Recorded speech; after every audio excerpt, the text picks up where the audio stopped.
your local election headquarters. Our panelists here this week, we've got Jim Veros, Vanessa Ramirez, Philip Teresi joining us. Thanks for being here. We appreciate it. Let's take a quick jump over to San Francisco, where they just raised, the first city in the state, going up to $15 an hour minimum wage. What? Just 15? Well, that's the question, because it also at the same time came out that you are considered low income, a family of four in San Francisco County, if you make $117,000 a year. So if you're making $15 per hour, That's what less, are you? That's less than $30,000 a year. Yeah. It's like $28,000. Under poverty. Yeah. Oh yeah, in San Francisco, it's not even subsistence level. It's not really a place that many people would probably move if they wanted to buy a piece of property right now. So this doesn't change anything. It makes just Yeah, and that's my question. I mean, is it a moot point?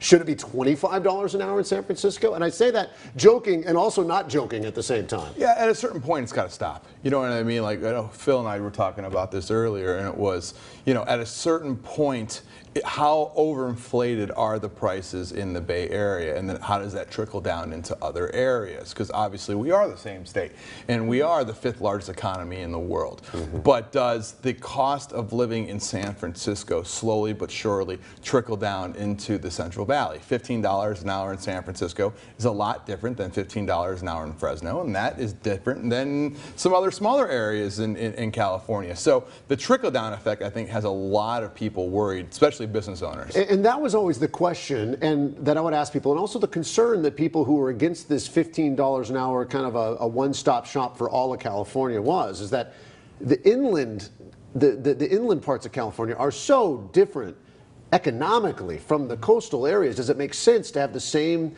minimum wage? Nope. Well, what's happening here is San Francisco's going for legislation, just like New York did with rent control and San Francisco did with rent control, where it sounds good and it feels good, and it seems to be an effort to help people at a lower income. And the truth is that all it does is it drives the market in exactly the wrong direction. If I can rent out a 3-bedroom apartment a few minutes walk from Coit Tower for $6,000 a month, you go right ahead and have your $15 an hour. You still can't rent that apartment. And what we're going to end up with is San Francisco following New York into abject unaffordability for anybody who's not a millionaire. You're going to have a tremendous amount of empty real estate. You're going to have a tremendous amount of empty commercial space.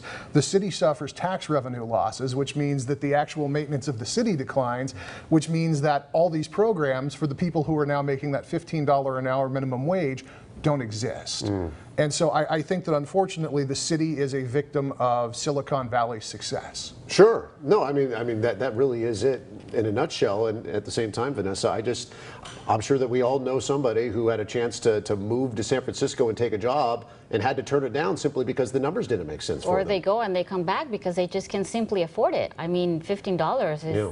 It's terrible. I mean, it sounds great. Or maybe even the salaries that they do offer out there. They offer what sounds like a great salary to somebody in the Central Valley. You go out there and all of a sudden you're like, it's like I'm making half the same amount of money. You can make it. You can make it Yeah, over there. And I think, like Phil says, it has a lot of effects, and not positive ones, because they seem like they're following the law. Oh, we're cool. We're going to give them a 15 per hour.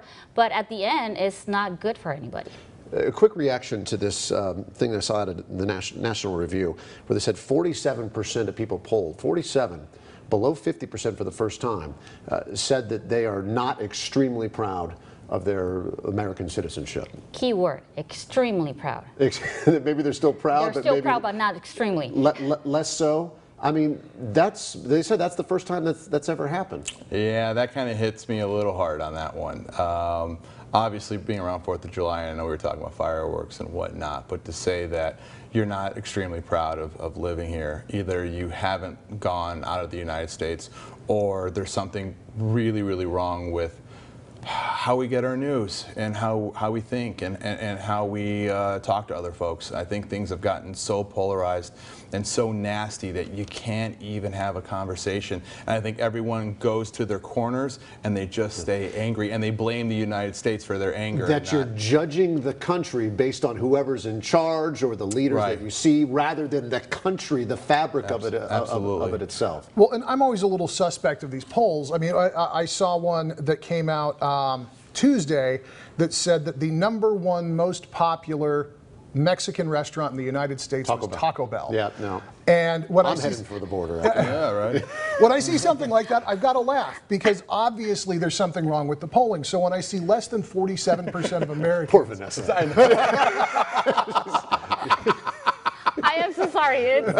but I'll tell you this though, Phil. When people from an area that doesn't have the vast quality of Mexican restaurants comes and visits Fresno or Los Angeles and they try it, they'll say, if you bring this back to Michigan, Minnesota, Indiana, people won't know what to do with this. It's so good. You know, Taco Bell, La Elegante. Talk about polarized. Come on. But, yeah, I also think that what is going on, it's so many things that you're hearing in the news, so many stuff going on in the country that you don't feel exactly proud of it. You know, all you hear is bad things, immigration and protests and rallies and taxes, that you don't feel like, oh, this is my country. You know, that feeling goes away.